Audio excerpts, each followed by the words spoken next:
नमस्ते सभी स्टूडेंट्स को। देखो, आज हम सामाजिक में कक्षा 6 की जो सेकंड नंबर की किताब है, सामाजिक विज्ञान में पृथ्वी हमारा आवास, इसकी सेकंड नंबर की किताब है, उसको स्टार्ट कर रहे हैं। और इसमें आप देखो, ये इस तरह की आपकी बुक है और ये इसका पहला चैप्टर आज हम पढ़ेंगे। चैप्टर का नाम है सौर मंडल में पृथ्वी। ठीक है, अब देखो, सौर मंडल में पृथ्वी। अब आप ये सोचोगे कि सर सौर मंडल क्या है। चलो, सौर मंडल आप जानते हो, आकाश देखा है आपने, आसमान में हम देखते हैं तो उसमें कई तरह की चीज़ें आपको दिखती होगी। सूर्य, चंद्रमा, छोटे छोटे तारे और कहीं टिमटिमाते असंख्य सैकड़ों लाखों करोड़ों की संख्या में जो तारे हैं, वो सब मिलकर के क्या कहलाता है, सौर मंडल कहलाता है। ठीक है, तो उस सौर मंडल के अंदर हमारी पृथ्वी की क्या स्थिति है, पृथ्वी कैसी है, क्या क्या इसमें होता है, क्या नहीं होता है, ये सारी चीज़ें आज हम इस अध्याय में पढ़ेंगे। पहला अध्याय है, तो आप सब अपनी अपनी बुक लेके बैठे और साथ के साथ हम इसका अध्ययन करेंगे। चलो देखो, सबसे पहले यहाँ से देखो, सूर्यास्त के बाद आकाश को देखना कितना अच्छा लगता है। कितना अच्छा लगता है, यानी बहुत अच्छा लगता है, सबको अच्छा लगता है। आसमान में पहले एक या दो चमकते बिंदु दिखते हैं, लेकिन बाद में इनकी संख्या बढ़ती जाती है। यानी आप पहले देखोगे सिर्फ सूर्य दिखाई देता है, फिर उसके बाद धीरे धीरे धीरे जैसे अंधेरा बढ़ता जाता है और आपको असंख्य लाखों करोड़ों की संख्या में तारे टिमटिमाते हुए दिखाई देते हैं। लेकिन बाद में इनकी संख्या क्या हो जाती है, बढ़ जाती है। आप इनकी गणना नहीं कर सकते, अर्थात आप इनको गिन नहीं सकते। ठीक, फिर संपूर्ण आकाश छोटी छोटी चमकदार वस्तुओं से भर जाता है, जिनमें से कुछ चमकीले होते हैं एवं कुछ धुंधले होते हैं। ऐसा प्रतीत होता है मानो आकाश में हीरे जड़े हों। इनमें से कुछ तो टिमटिमाते हैं प्रतीत होते हैं, लेकिन अगर आप उनको ध्यान से देखेंगे तो आप पाएंगे कि इनमें से कुछ की टिमटिमाहट अन्य से अलग है। यानी कुछ अलग से टिमटिमाते हुए दिखाई देते हैं और कुछ अलग दिखाई देते हैं। ये बिना किसी टिमटिमाहट के चंद्रमा के समान चमकते हैं। यानी आप ध्यान से देखना, रात में आसमान में कुछ तारे तो ऐसे दिखेंगे आपको जो टिमटिमाते हुए दिखाई देंगे, लेकिन कुछ ऐसे होते हैं जो टिमटिमाते नहीं है, साफ चमकते हुए दिखाई देते हैं। जैसे चंद्रमा, चंद्रमा के प्रकाश टिमटिमाता है क्या? नहीं, वो वैसा का वैसा ही रहता है। इन चमकीली वस्तुओं के साथ आप लगभग प्रतिदिन चंद्रमा को भी देखते हैं। ये अलग अलग समय में अलग अलग आकार का तथा अलग अलग स्थितियों में दिखाई पड़ता है। चंद्रमा आप देखते हो, देखा होगा, पहले छोटा दिखता है, फिर थोड़ा बड़ा दिखता है, फिर बड़ा दिखता है, फिर बड़ा दिखता है, फिर बड़ा दिखता है।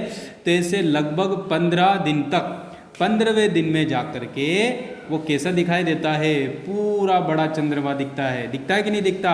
और उस दिन को हम क्या कहते हैं? पूर्णिमा कहते हैं। आगे बात समझ में? देखो, 15वें दिन आप इसे नहीं देख सकते, लेकिन उसके बाद आपको ये दिखाई नहीं देगा। ये नए चंद्रमा की रात्रि, या फिर इसको हम क्या कहते हैं? अमावस्या।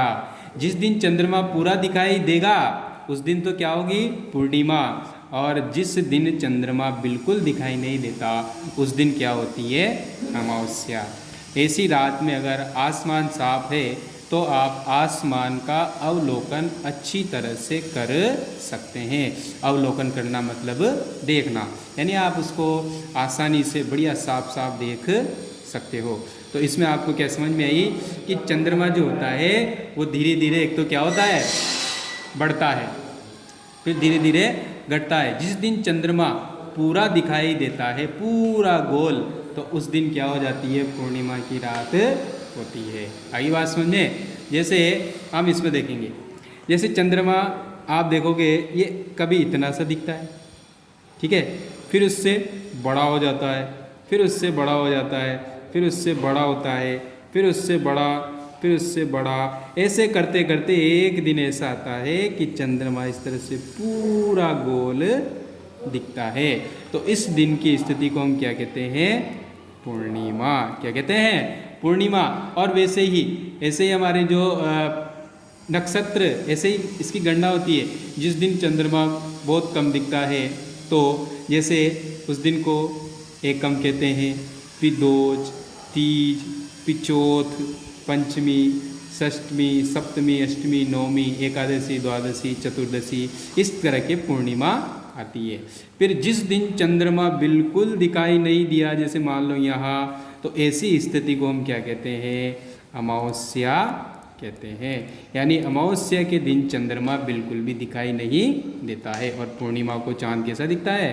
पूरा बड़ा। समझ में आएगी बात? चलो, क्या आपको आगे देखो, क्या आपको इस बात पर आश्चर्य नहीं होता है कि हम दिन के समय चंद्रमा एवं इन सभी छोटी चमकीली वस्तुओं को क्यों नहीं देख पाते? क्या कभी आपने सोचा है जो रात में चीज़ें हमें दिखाई देती है, चंद्रमा दिखता है, बहुत सारे तारे दिखते हैं, कुछ ज़्यादा चमकते हैं, कुछ कम चमकते हैं, कुछ टिमटिमाते हुए दिखाई देते हैं, लेकिन क्या आपने देखा है, क्या आपने सोचा है कि वो दिन में क्यों नहीं दिखाई देते? क्यों नहीं दिखाई देते? ऐसा इसलिए होता है क्योंकि सूर्य के अत्यधिक तेज प्रकाश के कारण रात के समय चमकने वाली वस्तुओं को हम दिन में नहीं देख सकते। इसका मतलब ये हुआ कि जो रात में आपने चंद्रमा देखा, तारे देखे, सब चीज़ें देखी, लेकिन वो सब चीज़ें जहाँ की जहाँ ही होती है। क्यों? कहाँ होती है? वो वहीं रहती है। लेकिन जैसे ही सूर्य का प्रकाश फैलता है तो क्या होता है? वो सूर्य के प्रकाश के कारण उनका प्रकाश दिखाई हमें नहीं देता और वो चीज़ें जो चंद्रमा है, तारे हैं, वो हमें दिन में दिखाई नहीं देते। क्यों नहीं देते? सूर्य के प्रकाश के कारण। आगे बात समझ में? जैसे मान लो ये पूरा आकाश से आपको दिख रहा है, ठीक है। अब इसमें यहाँ पर ये सूर्य है, ठीक है। अब इस सूर्य पे आप जब ये सूर्य और जैसे मान लो यहाँ चंद्रमा है, यहाँ पृथ्वी है, इस तरह से सब ये ऐसे तारे हैं, ये तारे हैं, इस तरह से जो चीज़ें बड़ी है, अब ये सब क्या होते हैं? ये सूर्य के प्रकाश से चमकते हैं, ठीक है। जैसे चंद्रमा है, इसके पास अपना प्रकाश नहीं है, ये सब किसके प्रकाश से चमकते हैं? सूर्य के प्रकाश से। जब सूर्य का प्रकाश तेज होता है तो क्योंकि इनके पास तो प्रकाश है ही नहीं है, तो इस कारण से ये सब हमें दिखाई नहीं देते हैं, ठीक है। चलो फिर हम देखते हैं सूर्य, चंद्रमा तथा वे सभी वस्तुएं जो रात के समय आसमान में चमकती है खगोलीय पिंड कहलाती है। इसको अंडरलाइन कर लो यहाँ से। सूर्य, चंद्रमा और वे सभी वस्तुएं जो रात के समय आसमान में चमकती है उसको हम खगोलीय पिंड कहते हैं, ठीक है। अब देखो, कुछ खगोलीय पिंड बड़े आकार के होते हैं और तथा वो क्या होते हैं? गर्म होते हैं। ये गैसों से बने होते हैं। ये किससे बने? उसमें क्या होती है? गैसें होती है और इनके पास अपनी ऊष्मा यानी गर्मी होती है और इनके पास अपना क्या होता है? प्रकाश होता है, जिसे वे बहुत बड़ी मात्रा में उत्सर्जित करते हैं। किसे? ऊष्मा को और प्रकाश को उत्सर्जित करना मतलब बाहर निकालना। और इन खगोलीय पिंडों को ही हम क्या कहते हैं? तारा कहते हैं। इसको भी अंडरलाइन कर लो। सूर्य भी एक क्या है? तारा है। सूर्य भी एक क्या है? तारा है। तो आपने देखा होगा आकाश गंगा जो है ना, वे उसमें सूर्य के जैसे कई सारे ग्रह हैं, बहुत बड़े बड़े उसमें घूम रहे हैं, ठीक है। तो इन खगोलीय पिंडों को हम क्या कहते हैं? तारा कहते हैं। समझ में आएगी बात आपको? अब देखो आगे चलते हैं हम, नेक्स्ट पेज पे आ जाओ। ये है अपना अगले पेज से देखो, देखो, रात के समय चमकते हुए अनगिनत तारे सूर्य के समान ही हैं। यानी वो जो तारे देखते हो ना आप रात में, वो भी सूर्य के जैसे ही हैं, लेकिन हमसे बहुत अधिक दूर हैं। वो कितने दूर है? बहुत ज़्यादा दूर होने के कारण हम लोग उनकी ऊष्मा या प्रकाश को महसूस नहीं कर सकते तथा वे अत्यंत छोटे दिखाई देते हैं। अर्थात जो चीज़ हमसे जितनी ज़्यादा दूर होगी वो हमें उतनी छोटी दिखती है कि नहीं दिखती है। इस कारण से ये तारे जो है हमें दिखाई नहीं देता। सूर्य भी एक तारा है, लेकिन वो क्या है? पृथ्वी के थोड़ा नज़दीक है, पास में है, इसलिए हमें दिखाई देता है।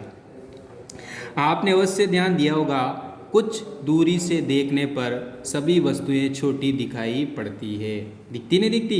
कोई चीज़ ज़्यादा दूर है तो हमें छोटी दिखेगी, जो पास है वो हमें कैसे दिखेगी? बड़ी दिखेगी। अत्यधिक ऊंचाई पर उड़ रहा हवाई जहाज कितना छोटा दिखाई देता है। जैसे आसमान में हवाई जहाज उड़ता हुआ देखा है सबने? देखा है ना? तो उसको देखो आप, नीचे से हम पृथ्वी से उसको जब आसमान में उड़ता हुआ देखते हैं तो कितना छोटा दिखाई देता है। क्यों? क्योंकि वो हमसे कहीं ऊंचाई पर और दूरी पर उड़ रहा होता है। उसी कारण ऐसे ही जो तारे हैं ना, ये बहुत ज़्यादा दूर हैं हमसे, इस कारण से ये हमें छोटे दिखाई देते हैं। सूर्य भी एक तारा है, लेकिन वो हमारी पृथ्वी के थोड़ा नज़दीक है, इस कारण से हमें वो थोड़ा बड़ा दिखाई देता है, चमकता हुआ दिखाई देता है और उसकी गर्मी को महसूस कर सकते हैं। रात में आसमान की ओर देखते समय आप तारों के विभिन्न समूहों द्वारा बनाई गई विविध आकृतियों को देख सकते हैं। ये नक्षत्र मंडल कहलाते हैं। इसको भी आप अंडरलाइन कर लो। रात में आसमान में दिखाई देने वाले तारों के जो विभिन्न समूह होते हैं उनको हम नक्षत्र मंडल कहते हैं। जैसे आपने नाम सुना होगा सप्तऋषि मंडल, सुना है? तो वो 7 तारों का समूह होता है। ये देखो इस चित्र में आपको दिख रहा होगा, ये देखो, ये 1 2 3 4 5 6 7, ये जो है ना सप्तऋषि मंडल हो गया। अब देखो इधर, अर्सा मेजर और बिग बियर इसी प्रकार का एक नक्षत्र मंडल है। अर्सा मेजर ये क्या है? एक नक्षत्र का नाम है, और बिग बियर ये भी एक नक्षत्र का नाम है। बहुत आसानी से पहचान में आने वाला नक्षत्र मंडल है। जैसे सप्त ऋषि मंडल, देखो ये आ गया सप्त यानी 7, ऋषि माना संत, ये 7 तारों का समूह है। ये 7 तारों का क्या है? एक समूह है, जो कि नक्षत्र मंडल अर्सा मेजर का ही भाग है। चित्र 1.1 में आप इसको आसानी से देख सकते हैं। आगे बात समझ में? तो आप इसको आसानी से देख सकते हैं। तो देखो ये सप्तऋषि मंडल का 1.1 जो चित्र है आप देख रहे हो। फिर आगे इसमें हम पढ़ते हैं। देखो इधर देखो, अपने परिवार या पड़ोस में किसी बड़े व्यक्ति से कहिए कि वह आपको आसमान में और अधिक तारों, ग्रहों तथा नक्षत्र मंडलों को दिखाएं। नीचे यहाँ से देखो, अब प्राचीन समय में लोग रात्रि यानी रात में दिशा का निर्धारण तारों की सहायता से करते थे। उत्तरी तारा उत्तर दिशा को बताता है, तो उस तारे को हम क्या कहते हैं? ध्रुव तारा। ये बहुत ज़्यादा चमकता है, आप उत्तर की दिशा में देखना आसमान में। ये देखो यहाँ से लड़की जो देख रही है, ये तारा ज़्यादा चमकता हुआ दिखाई देता है, और इस तारे को क्या कहते हैं? ध्रुव। कौन सी दिशा में? ये उत्तर दिशा पे। ये आसमान में हमेशा एक ही स्थान पर रहता है। हम सप्तऋषि की सहायता से ध्रुव तारे की स्थिति को जान सकते हैं। जिस तरफ सप्तऋषि मंडल होंगे उसके आगे देखना, आपको ये तारा दिखाई देगा। कौन सा? ध्रुव। चित्र 1.1 में आप देखो, यदि सप्तऋषि मंडल के संकेतक द्वारों को आपस में मिलाते हुए एक काल्पनिक रेखा खींचते हैं तो उस आगे की ओर बढ़ाया जाए तो ये ध्रुव तारे की ओर इंगित करते हैं। जैसे ये काल्पनिक रेखा खींच दी, ये सप्तऋषि मंडल है, तो यहाँ से ये आपको ये तारा दिखाई देगा। देखना आप आसमान में। अब देखो आगे, कुछ खगोलीय पिंडों में अपना प्रकाश एवं ऊष्मा नहीं होती, वे तारों के प्रकाश से प्रकाशित होते हैं। ऐसे पिंड ग्रह कहलाते हैं। ये मोस्ट इम्पोर्टेंट लाइनें हैं, इसको अंडरलाइन कर लो। क्या है? कुछ खगोलीय पिंड क्या होते हैं? जिसमें अपना प्रकाश होता है, अपनी ऊष्मा होती है यानी गर्मी होती है, जिसके पास स्वयं का प्रकाश है, ऊष्मा है, वो तो सब क्या कहलाते हैं? खगोलीय पिंड। लेकिन जिनके पास अपनी ऊष्मा नहीं है, प्रकाश नहीं है, वो सब क्या कहलाते हैं? ग्रह कहलाते हैं। ग्रह क्या होता है, अंग्रेजी के प्लेनेट शब्द से बना है, जो ग्रीक भाषा के प्लेनाइट से बना है, जिसका अर्थ होता है परिभ्रमक, अर्थात चारों ओर घूमने वाला। यानी जैसे पृथ्वी क्या करती है, सूर्य के चारों ओर चक्कर लगाती है, इसलिए पृथ्वी क्या है, ग्रह है, लेकिन इसके पास अपना स्वयं का प्रकाश नहीं है। ये किसके प्रकाश से ऊष्मा लेते हैं, ये सूर्य के प्रकाश से, और ये चारों ओर घूमने का काम करती है, इस कारण से इसको ग्रह कहा जाता है। ग्रह मतलब अंग्रेजी में प्लेनेट को कहते हैं, जो ग्रीक भाषा के प्लेनाइट शब्द से बना है और जिसका अर्थ होता है परिभ्रमक, यानी चारों ओर घूमने वाला, और पृथ्वी भी इसी तरह से घूमती है। इस कारण से हम कह सकते हैं कि पृथ्वी एक क्या है, ग्रह है। ये अपना संपूर्ण प्रकाश और ऊष्मा किससे प्राप्त करती है, सूर्य से प्राप्त करती है, जो पृथ्वी के सबसे नज़दीक का तारा है। पृथ्वी के सबसे क्या है, नज़दीक का। अभी अगले चित्र में हम देखेंगे पृथ्वी को बहुत अधिक दूरी से, जैसे चंद्रमा से देखने पर यह चंद्रमा की तरह चमकती हुई प्रतीत होती है। अब जैसे अपन तो यहाँ है पृथ्वी पर, ठीक है, अगर कोई व्यक्ति चंद्रमा पर जा कर के वहाँ से पृथ्वी को देखेगा तो जैसे में चंद्रमा चमकता हुआ दिखाई देता है, वैसे ही पृथ्वी भी हमें वहाँ से कैसी दिखाई देगी, चमकती हुई दिखाई देगी। जैसे मान लो इस आसमान में ये क्या है, चंद्रमा है, और ये क्या है, पृथ्वी है। अब कोई व्यक्ति यहाँ से चंद्रमा पर जाता है और फिर यहाँ से वो इस पृथ्वी को देखता है, तो आपको ये जो पृथ्वी है ये भी चमकती हुई दिखाई देगी, जैसे ये चंद्रमा हमें चमकता हुआ दिखाई देता है। ठीक है, अब देखो नेक्स्ट पेज। ये जो चित्र आप देख रहे हो ये बहुत ज़्यादा इम्पोर्टेंट है आपके लिए। देखो सबसे पहले आप देख रहे हो ये सूर्य, ठीक है, सूर्य के बाद जो इसके सबसे नज़दीक ग्रह है वो है बुध। ये ग्रहों का क्रम है, देखो ये सब ग्रह हैं, ये सब दिख रहे हो। यहाँ देखो ये बुध है, ये सूर्य के चारों ओर एक परिक्रमा 88 दिन में पूरी करता है। ये जो सूर्य है, सारे ग्रह किसके चक्कर लगाते हैं, सूर्य के। जैसे मैं आपको समझाता हूँ, मान लो ये सूर्य है,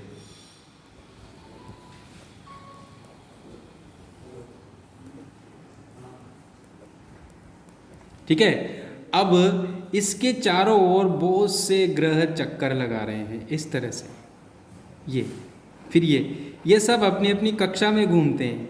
कक्षा यानी अपनी अपनी जगह पर घूमते हैं इस तरह से, ठीक है। अब जो सबसे नज़दीक है वो सबसे पहले क्या है, बुध। तो उस बुध को इस सूर्य के चक्कर लगाने में कितने दिन लगते हैं, 88 दिन। कितने दिन लगते हैं, 88 दिन। वैसे ही पृथ्वी है, आपको पता है पृथ्वी भी सूर्य के चारों ओर चक्कर लगाती है, तो वो कितने दिन में लगाती है, 365 दिन में एक चक्कर पूरा करती है। देखो पृथ्वी की दो तरह की गतियाँ होती है, एक तो परिक्रमण गति, एक घूर्णन गति।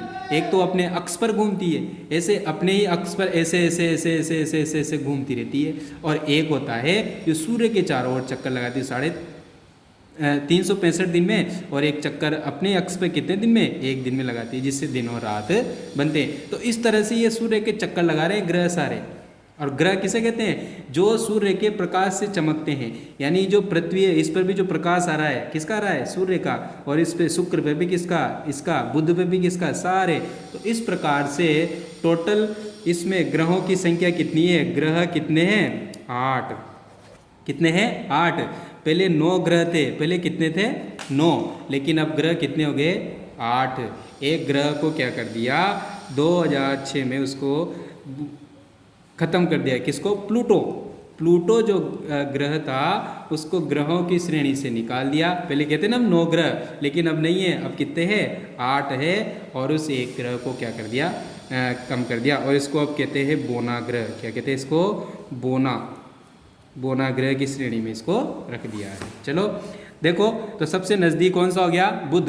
फिर उसके बाद है शुक्र। शुक्र देखो ये सूर्य के चारों ओर एक परिक्रमण 255 दिन में पूरा करता है और अपने अक्ष पर ये 243 दिन में घूमता है। उसके बाद आगे पृथ्वी, देखो अपनी पृथ्वी, ये यहाँ पर दिख रहा है अर्थ, ये है सूर्य के चारों ओर एक परिक्रमण 350 दिन में पूरा करती है और अपने अक्ष पर एक दिन में घूमती है।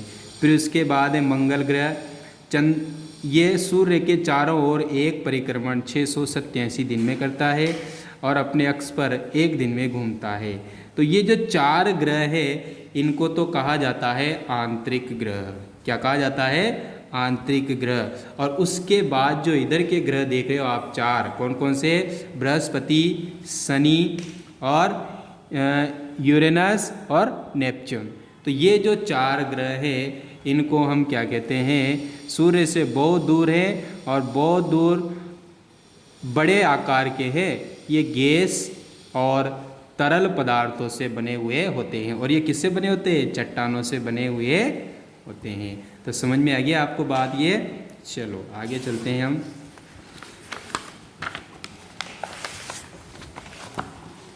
ये देखो नेक्स्ट, आसमान में दिखने वाला चंद्रमा एक उपग्रह है। एक तो ग्रह हो गया, एक तो होता है खगोलीय पिंड जिसके पास अपना प्रकाश और ऊष्मा होती है, तो खगोलीय पिंड हो गया।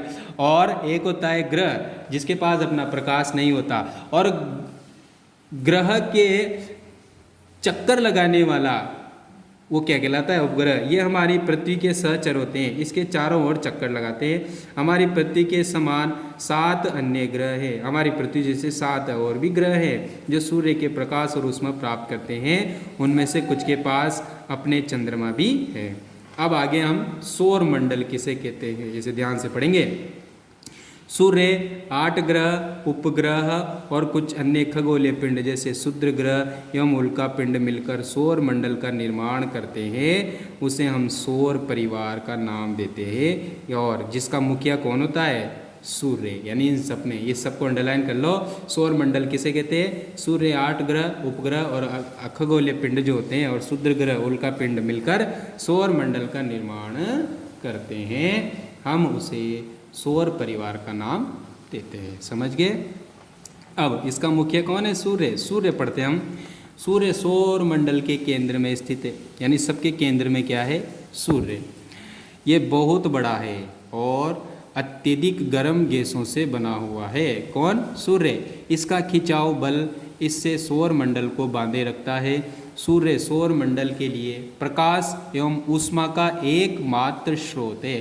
पूरे सौर मंडल में प्रकाश और ऊष्मा किससे फैलती है? सूर्य से। लेकिन हम इसकी अत्यधिक तेज ऊष्मा को महसूस नहीं करते क्योंकि सबसे नज़दीक का तारा होने के बावजूद ये हमसे बहुत दूर है।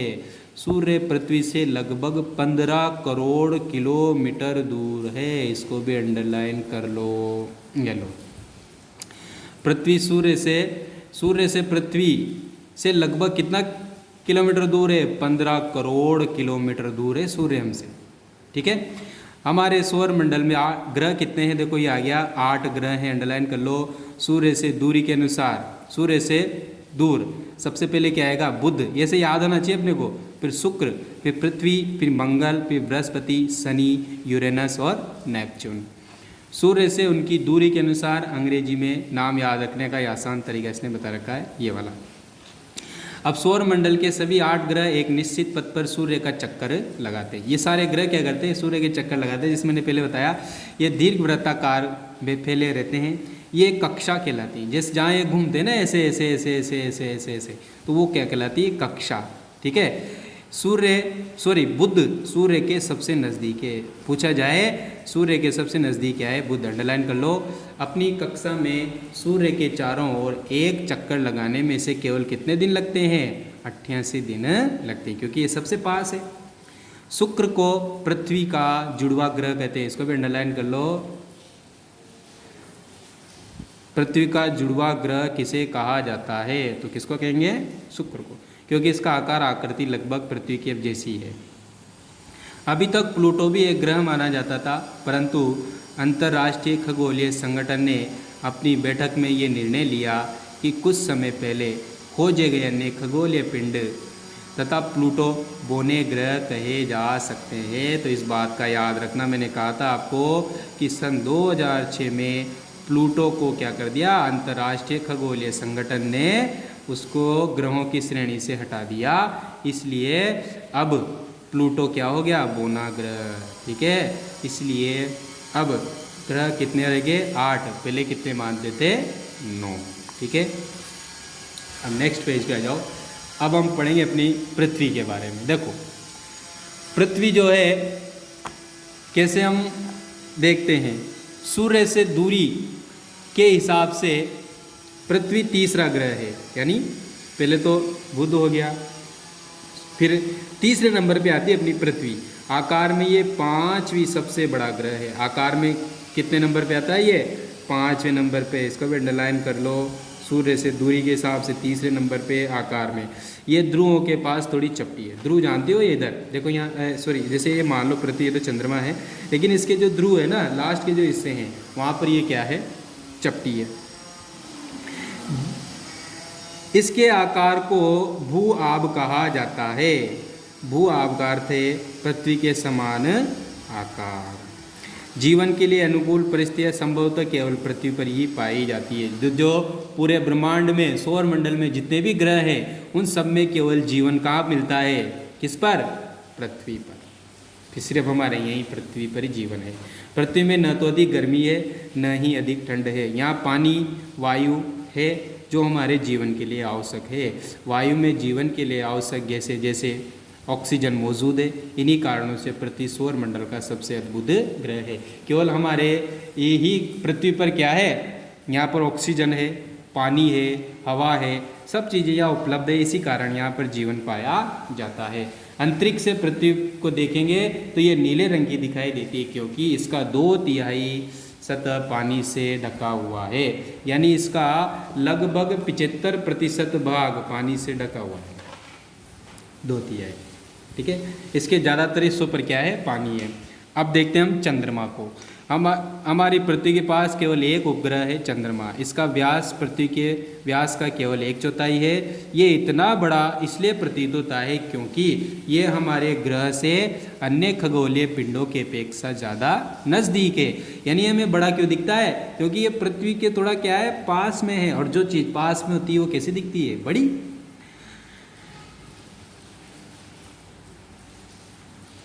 यह हमसे लगभग 3,84,400 किलोमीटर दूर है।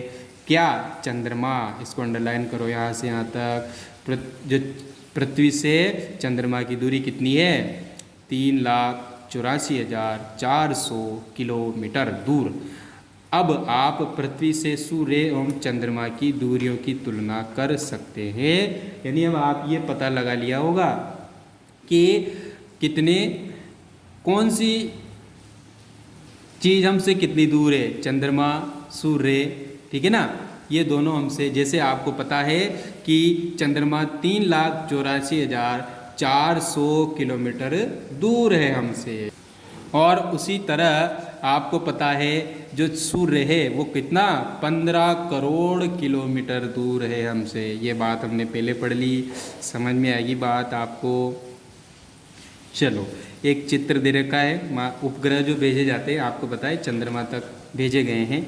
ये रॉकेट ऐसे यहाँ से भेजा, फिर रॉकेट का पृथ्वी पर गिरना, ये गिर जाता है इस तरह से, फिर उपग्रह का कक्षा में प्रवेश हो जाता है। ठीक है, यहाँ देखो उपग्रह यहाँ दे रखा है, इसको हम पढ़ लेते हैं थोड़ा। उपग्रह एक खगोलीय पिंड होता है जो ग्रहों के चारों ओर उसी प्रकार चक्कर लगाता है जिस प्रकार ग्रह सूर्य के चारों ओर चक्कर लगाता है।